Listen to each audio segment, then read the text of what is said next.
Aparat kepolisian dari Dan bekas tambang emas ilegal di Sukabumi, Rakyat tambang Jawa emas Barat ilegal mengakibatkan Sungai Kapuas dan Sungai Buatan.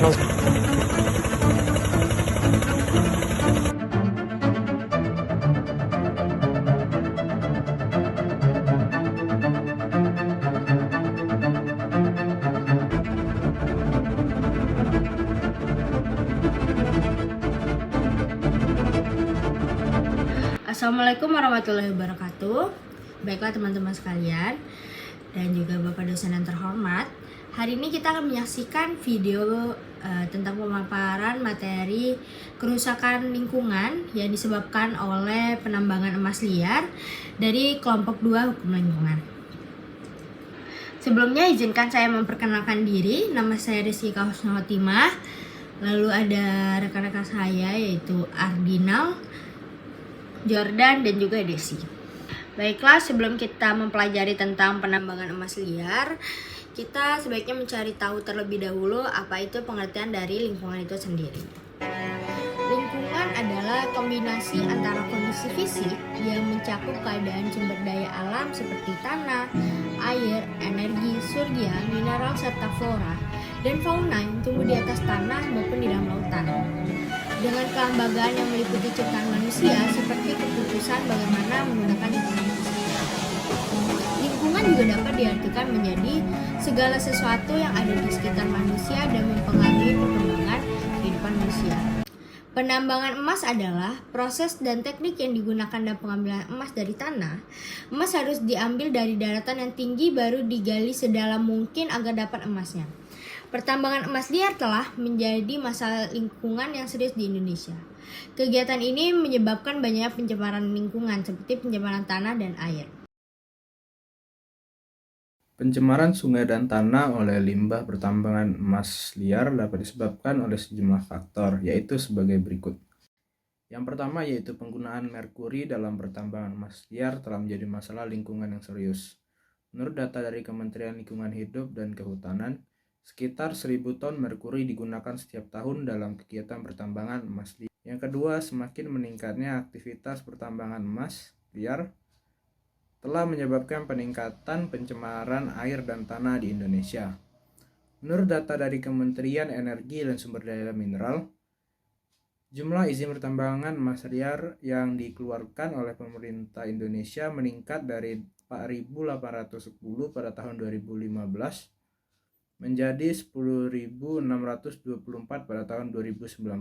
Ketiga, kurangnya pengelolaan limbah yang tepat telah menyebabkan pencemaran air dan tanah oleh limbah pertambangan emas liar di Indonesia. Limbah pertambangan yang mengandung bahan kimia berbahaya seperti merkuri dan sianida harus dikelola dengan baik agar tidak mencemari lingkungan. Yang keempat, kesadaran lingkungan yang rendah dari kalangan pelaku pertambangan emas liar juga menyebabkan faktor penyebab pencemaran air dan tanah di Indonesia.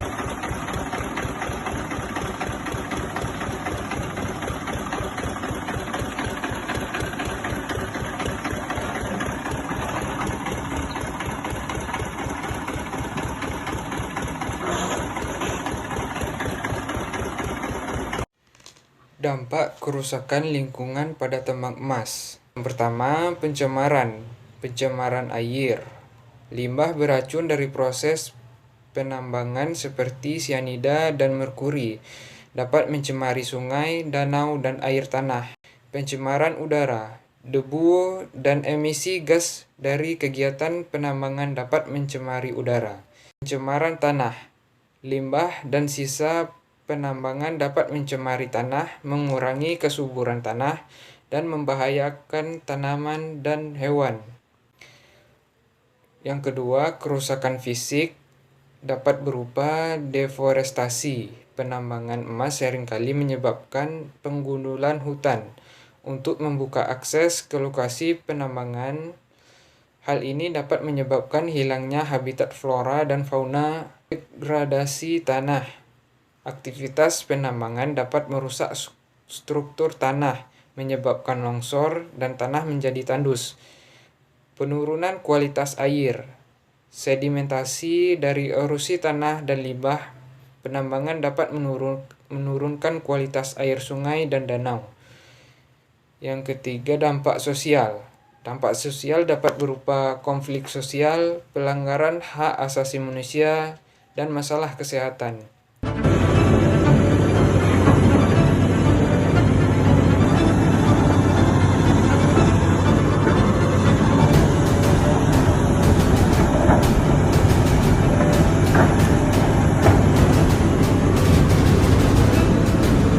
Kerusakan lingkungan akibat tambang emas bisa menjadi masalah serius.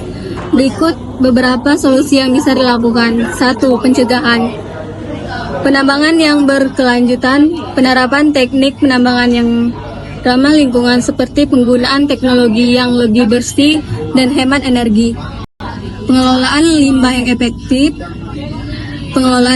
efektif, dan rehabilitas lahan bekas tambang. Pengawasan ketat. Penguatan penegakan hukum dan pengawasan terhadap kegiatan penambangan, termasuk penindakan terhadap penambangan ilegal. Peningkatan kesadaran masyarakat, edukasi dan sosialisasi kepada masyarakat tentang dampak negatif pertambangan emas terhadap lingkungan dan pentingnya menjaga kelestarian alam. Penanggulangan. Rehabilitas lahan, pemulihan lahan bekas tambang dengan penanaman pohon, pembangunan terasering, dan pembuatan kolam pengendali sedimen. Pemulihan ekosistem. Restorasi ekosistem yang terdegradasi akibat penambangan. Pentingnya kerjasama multi pihak. Solusi yang efektif membutuhkan kerjasama antara pemerintah, perusahaan pertambangan, masyarakat lokal, LSM, dan akademisi. Kebijakan yang mendukung. Pemerintah perlu mengeluarkan kebijakan yang mendukung pertambangan berkelanjutan dan pemulihan lingkungan. Perlu diingat, solusi yang tepat untuk mengatasi kerusakan lingkungan akibat tambang emas tergantung pada kondisi spesifik lokasi dan lokasi penambangan. Penting untuk melibatkan semua pihak terkait dan proses pengambilan keputusan dan pelaksanaan solusi. Kesadaran masyarakat dan komitmen pemerintah dan pelaku usaha sangatlah penting untuk mencapai kelestarian lingkungan dan pembangunan berkelanjutan.